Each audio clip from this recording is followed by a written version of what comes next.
بسم اللہ الرحمن الرحیم۔ السلام علیکم ورحمۃ اللہ وبرکاتہ۔ آج انشاءاللہ ہمارا آج نماز اور دینی اسلامی تعلیمات جو ہیں ان کو سیکھنے کا آج ہمارا پہلا دن ہے۔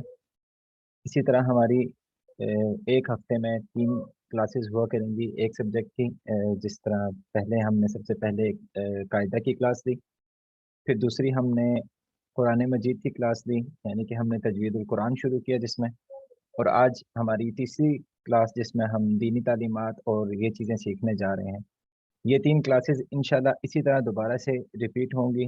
کل دوبارہ قاعدے کی کلاس ہوگی، قاعدہ کے بعد دوبارہ قرآن مجید، اور پھر اسی طرح اسلامی تعلیمات ہماری چلتی جائیں گی انشاءاللہ عز و جل۔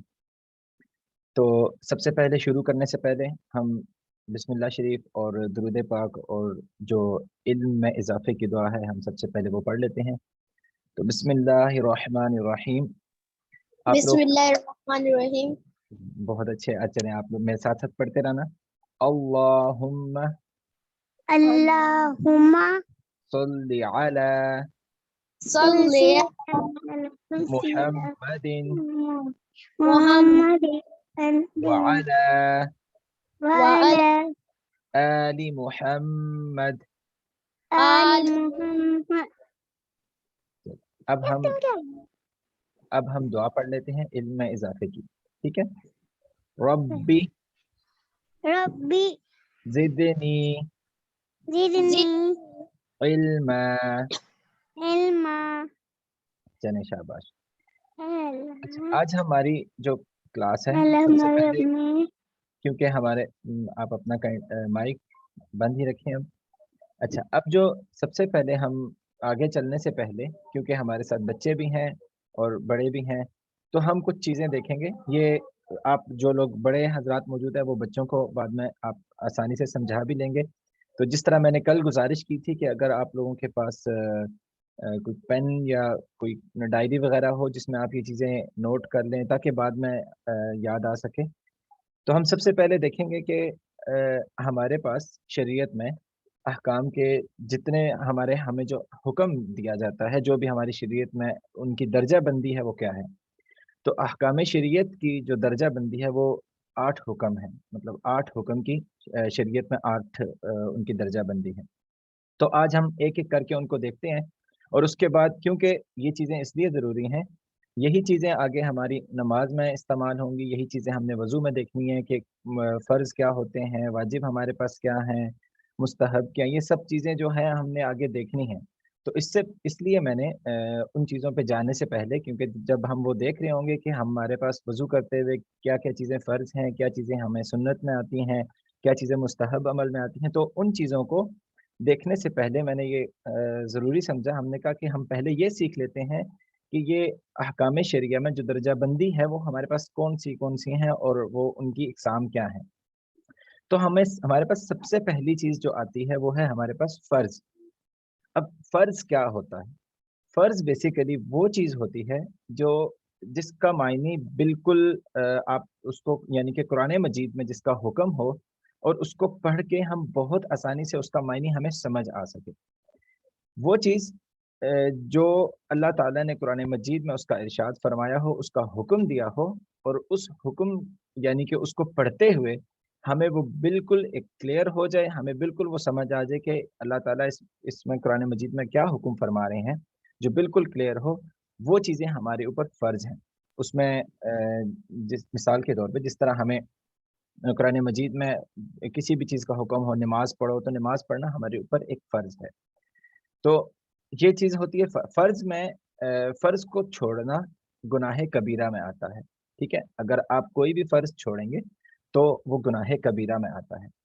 میں زیادہ تفصیل میں نہیں جا رہا، میں بالکل آپ کو تھوڑا تھوڑا اس کا کوشش کریں گے، ہم اس کے معنی سمجھ لیں اور یہ کیا ہوتا ہے ہم یہ سمجھ لیں، اور اس کے بعد آگے چلیں گے۔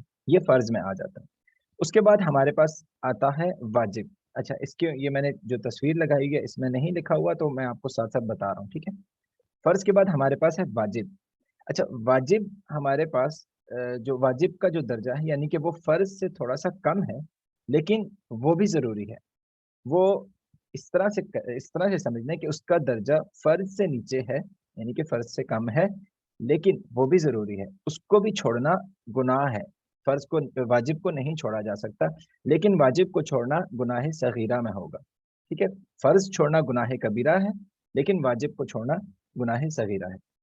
واجب کے بعد ہمارے پاس دوسری، اچھا واجب کس طرح سے سمجھا جائے؟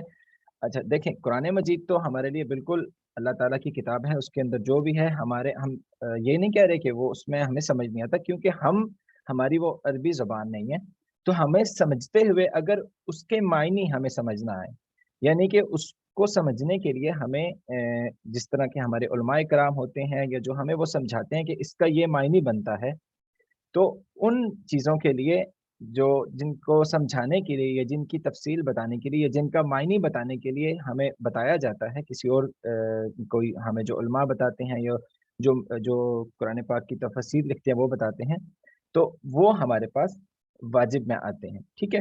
اس کے بعد ہمارے پاس تیسری چیز آتی ہے سنت۔ اچھا سنت، اس کو آپ ذرا سمجھ لیجئے گا۔ اچھا میں دوبارہ سے آپ کو بتا دیتا ہوں، گزارش کر دیتا ہوں کہ کیونکہ بچے بھی ہیں، یہ چیزیں تھوڑی سی بالکل مشکل ہوں گی، تو آپ بچوں کو بھی سمجھا دیجیے گا بعد میں۔ تو سنت میں ہمارے پاس وہ چیزیں جو نبی کریم رؤوف الرحیم صلی اللہ تعالی علیہ وآلہ وسلم نے اپنی حیات مبارکہ میں وہ عمل جو کیا ہو، ہمیشہ کیا ہو، ٹھیک ہے؟ کبھی کبھار ایک دفعہ دو دفعہ یا کبھی کبھار چھوڑ دیا ہو، زیادہ تر اس کو اپنایا ہو، وہ ہمارے پاس سنت میں آتے ہیں، ٹھیک ہے؟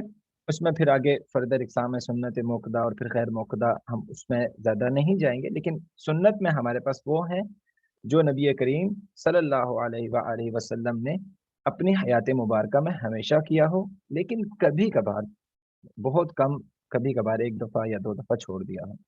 اچھا یہاں پہ میں آپ سے گزارش کرتا چلوں کہ جب بھی ہمارے پیارے نبی صلی اللہ علیہ وآلہ وسلم کا نام آئے تو آپ سب حضرات درود شریف پڑھ لیا کریں، دل میں پڑھ لیا کریں یا ہلکی سی آواز میں پڑھ لیا کریں، ادا کر دیا کریں، ٹھیک ہے؟